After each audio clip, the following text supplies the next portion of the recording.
Good day guys, meron tayo ngayong Bluetooth speaker. Kakabitan natin ng speaker divider.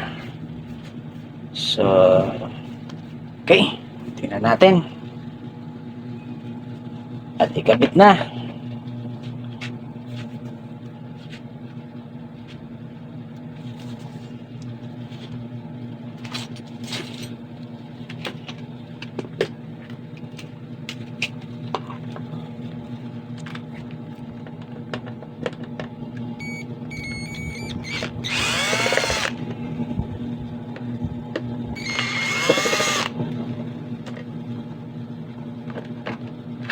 Okay.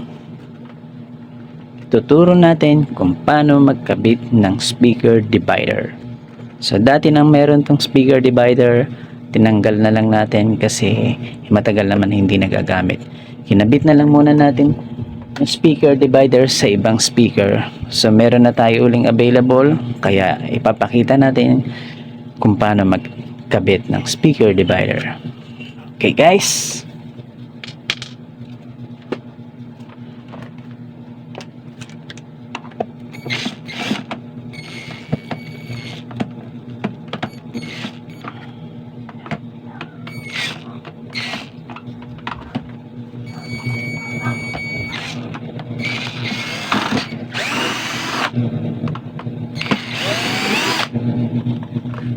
Ito palang Bluetooth speaker guys, na-improvise na rin natin ito.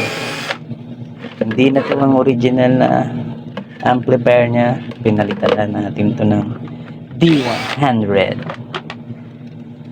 At ito plywood na to, hindi na yun buong plastic. So nilagyan na natin ng plywood, nagkaroon ng divider plywood. So para mas solid ang tunog, kasi yung speaker nito ay iba na rin. Ayan, papakita natin guys.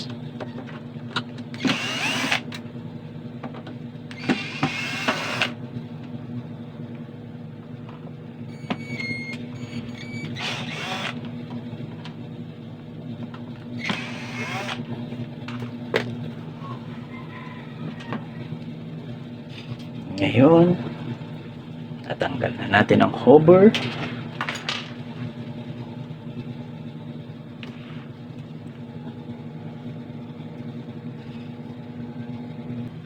Ayan na yung speaker niya guys.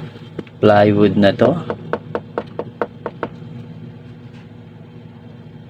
Pero yung tweeter niya, yan ang nananatiling original. Ito, iba na rin. So, pero yung gilid niya, plastic pa rin.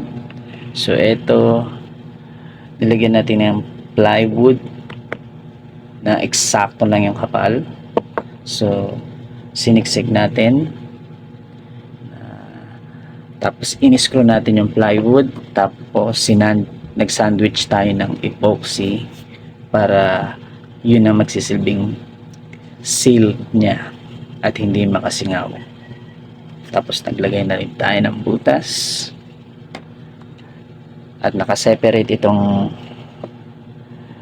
speaker na subwoofer. Mayroong divider yan na plywood. Okay, papakita natin guys.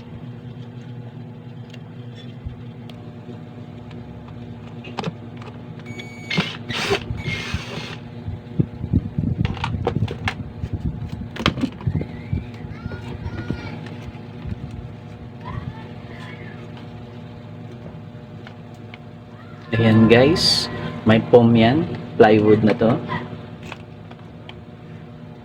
part na to, solid yan, kaya yung impact galing sa baba mula sa subwoofer hindi magkokontrahan.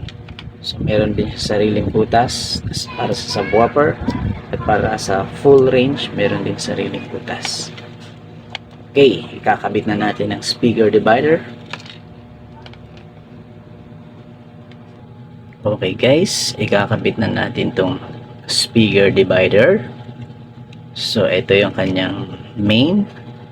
So ito mula sa Bluetooth speaker Ito yung linya ng speaker. Tapos ito yung linya ng tweeter.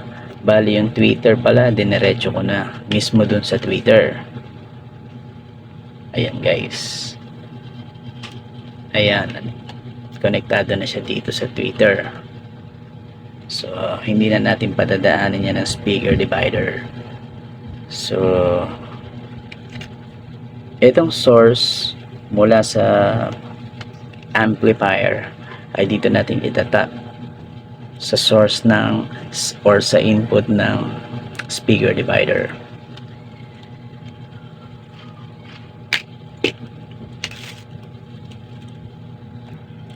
Okay, tapos itong subwoofer dito natin ilalagay sa bus.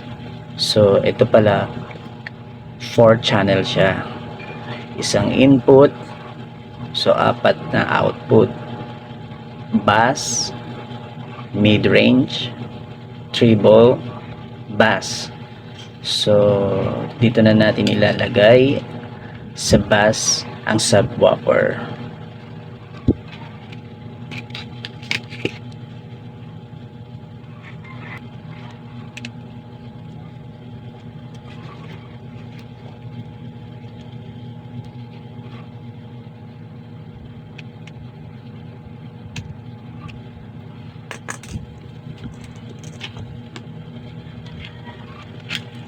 Ito namang full range speaker ay dito na natin ilalagay sa mid range.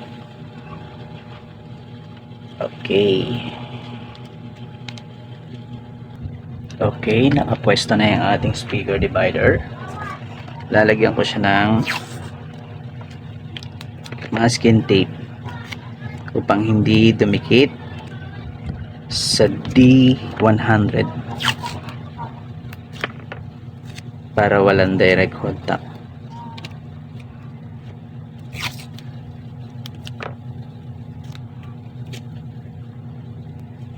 Okay guys, naikabit na natin. Isa sound check natin. Ito pala yung diagram niya. Ayan. At bakit ko nilagyan ng speaker divider? Kasi para sa akin mas klaro ang sounds, mas maganda yung pagkakahati ng sounds at nafi-filter niya yung mga noise. Okay, sound check natin guys. Ayan.